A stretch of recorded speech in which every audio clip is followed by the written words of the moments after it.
Hey everyone, Tesla Tom here. Thanks so much for joining me today on Ludicrous Feed. In this video, I'm going to compare the Tesla Model Y performance versus the Tesla Model Y rear-wheel drive variant here in Australia. All right, let's put up the slides right now. Okay, so these prices are current to the 20th of February 2023, which is today.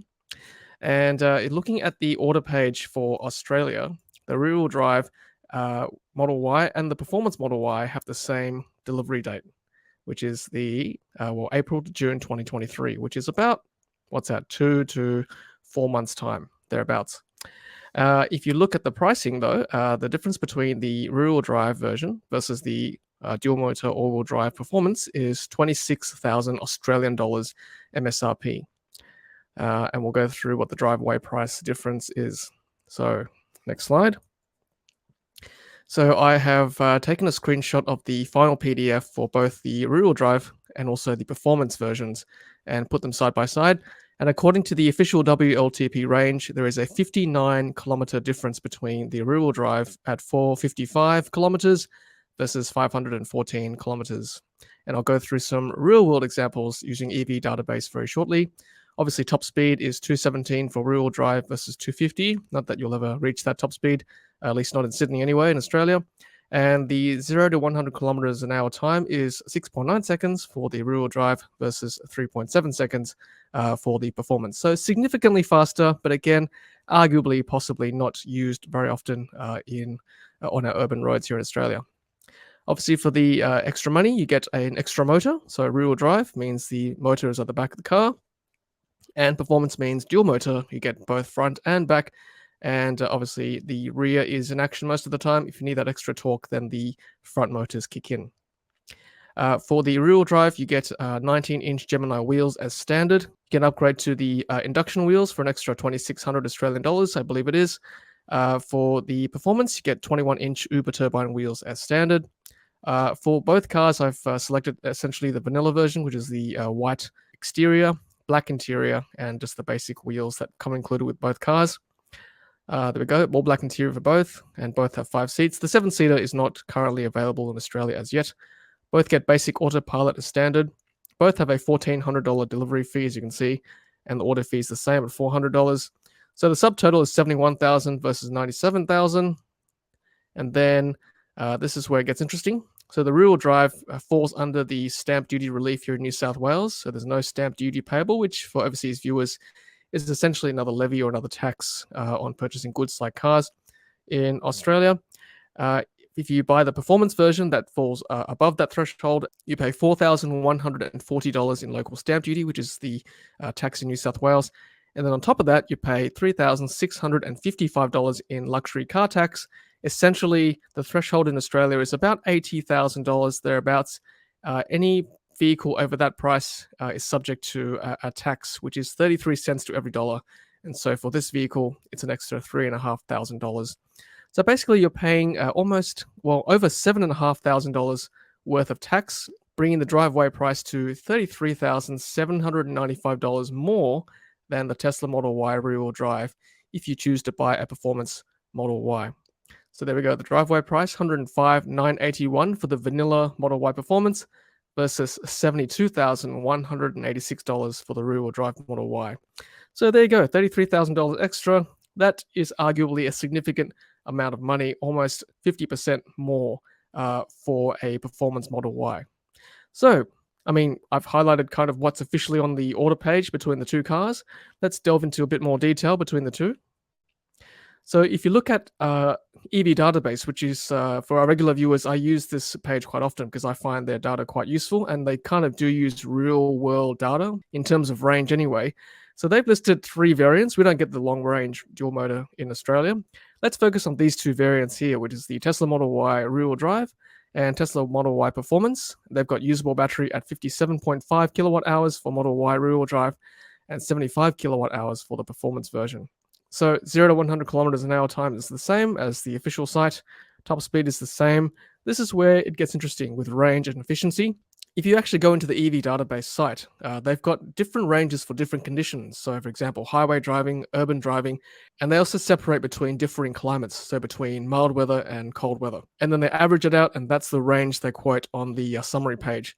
So Model Y rear-wheel drive is 345 kilometers according to them, and Model Y performance is 415 kilometers according to the website.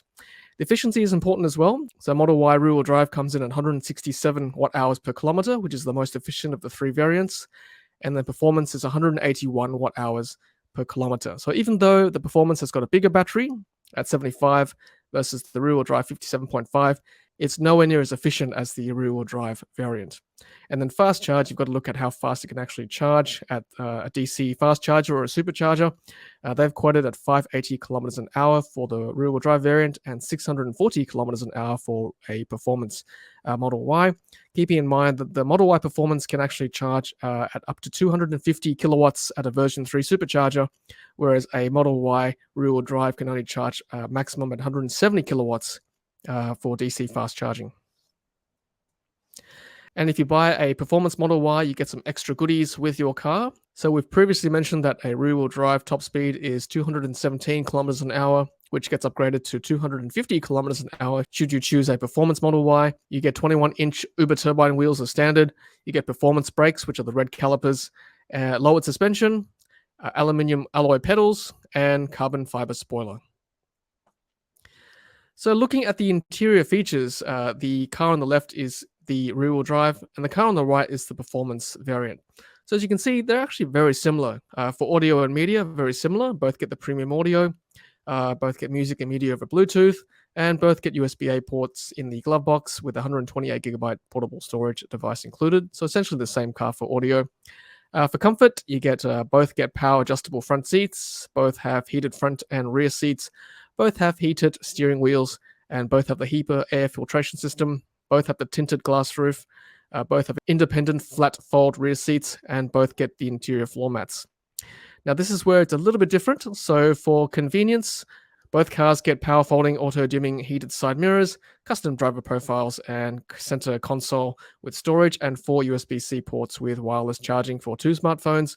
The performance car gets LED fog lamps. So that is a difference. If you, I guess, travel in a lot of foggy areas, then that might be the difference for you. I personally don't get that much fog in where I live. Obviously, with performance vehicles, you get track mode as well. If there's anything else that I missed in the interior features or anything else at all that I've discussed, please leave a comment below as well. I'd like to hear from you. All right, so finally, again, this is the summary. Model Y, rear-wheel drive on the left, Model Y performance on the right, 59 kilometers of extra range, obviously increased top speed, faster acceleration, an extra motor, arguably better wheels, or at least bigger wheels, and also, unfortunately, a big markup in price, $33,795 difference in New South Wales anyway. That's the drive-away price difference once you include the luxury car tax and the local stamp duty tax as well here in New South Wales. It's going to be very similar, but please check your own state as well to just to see what the difference in pricing is between the two cars. And obviously, those of you who watch my channel regularly will know that I actually have a Model Y Performance, a blue Model Y Performance with black interior on order currently, and we are obviously still waiting for the VIN. I must admit, and this is kind of breaking news for the channel, that I am potentially going to consider ordering a rear-wheel drive Model Y because of these factors, I guess, and also because I've got to consider the fact that my son is going to be driving in a few years, and according to the rules in New South Wales, he won't be able to drive the performance Model Y on his provisional license, whether that be P1 or P2. But if we ordered a Y rear-wheel drive, then he would be able to drive that car because it falls under the power to weight ratio rules for provisional license holders in New South Wales.